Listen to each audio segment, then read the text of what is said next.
So far this year, more than 1.5 million Afghan refugees and migrants have left Iran under duress to go home, according to the UN's International Organization for Migration. Aid groups warn that more than 1 million others may be forced to return by the end of the year. Many of the returnees say an already strained atmosphere turned hostile in June after Iran and Israel fought a brief war against each other. We have this report from Afghanistan, where we hear from Afghans who returned from Iran to the capital Kabul and the city of Herat. This is the first taste of Afghanistan for returnees. Many arrive from Iran here in this reception camp in Herat. They say they left under pressure, hostility, and rising prices, making life intolerable. Those considering their honor and dignity left Iran by their own choice. They did not give me half of what my home was worth, and they took all of our belongings from us too, including a machine of mine. Now they get new papers to live in their home. Many of the children here were born in Iran. While they were away, Afghanistan became an Islamic emirate under Taliban rule. People have to be careful what they say. The economic situation here is tough. Shaikh Ahmed used to run a pharmacy, but 5 years ago got into financial difficulties and left for Iran. He brought his wife and son back last month.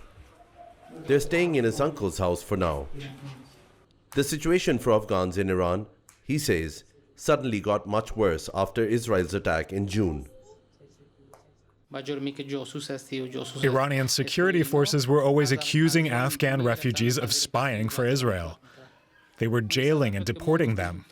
We made the decision to leave Iran and return to Afghanistan before we could be arrested or insulted by the authorities. The quiet and normality of his life here is a welcome contrast to the stress of the last period in Iran, he says. The situation was chaotic for Afghan refugees even before the clash with Israel. But afterwards, they started arresting and mistreating Afghan refugees. They were conducting raids on their homes and workplaces and calling on them to leave Iran. Now he's home. He's planning to get his family on their feet. We're living in this home temporarily, but I plan to find a job in a home for us. Returnees from Iran come to this camp in Kabul too. The Taliban official in charge of services here says up to 1,000 people arrive in buses out of Iran each day. You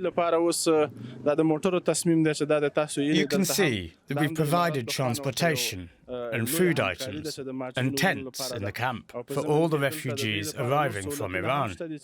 It's a big support and assistance for all of them. People arriving here will find Afghanistan's economic crisis remains severe, with few jobs, rising inflation, and limited public services. We're joined now by Dr. Khadija Abbasi, a teaching fellow in the Department of Development Studies at the School of Oriental and African Studies in London. Her research has focused on the forced migration and repatriation of Afghans. Dr. Abbasi, how would you characterize Iran's shifting policies towards Afghan refugees over the past year? Hello, everyone, and thank you for having me. To be honest, Iran's policy towards Afghan refugees hasn't fundamentally changed in principle, but the scale, intensity, and visibility of deportations have sharply escalated. As some of the people you interviewed mentioned, it happened especially after the brief Iran-Israeli conflict. These deportations didn't begin as a response to the war.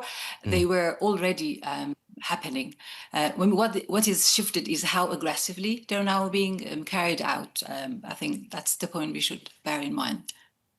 Why would the Iranian government, I'm just curious, accuse Afghans of spying, as we heard in the report? Is there any credible evidence of that?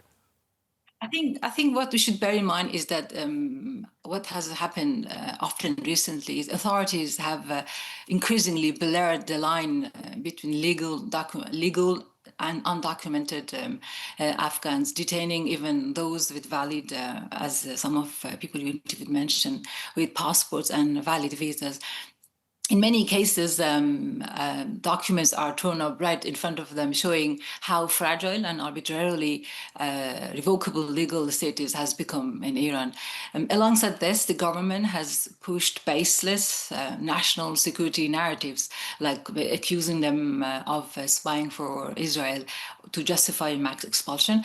But in truth, these claims are implausible because we are aware of the very basic rights that Afghan refugees are deprived of. Maybe you're aware that they cannot even own a SIM card of mobile phones, or they have strict restrictions on their mobility within the country. So it's impossible to accuse them as being agents of Israel in this war.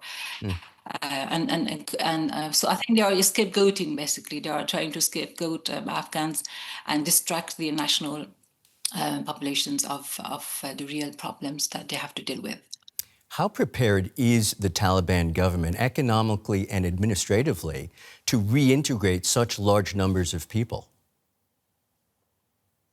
I think they are not prepared, not at all. I mean, Afghanistan under the Taliban is really in no position economically or institutionally to reintegrate returning refugees at this scale. The country is grappling with widespread poverty, unemployment, as you're aware, food insecurity, and international isolation. Government institutions are under-resourced and lack the capacity to deliver basic services, let alone support hundreds of thousands of returnees without any housing, jobs, or education. Many of those deported have no homes or family ties in Afghanistan and end up being internally displaced. So basically, these deportations are not just displacement across borders. They're forcing people into a condition of profound vulnerability and abandonment. It's Dr. Khadija Abbasi. Many thanks to you. You're welcome.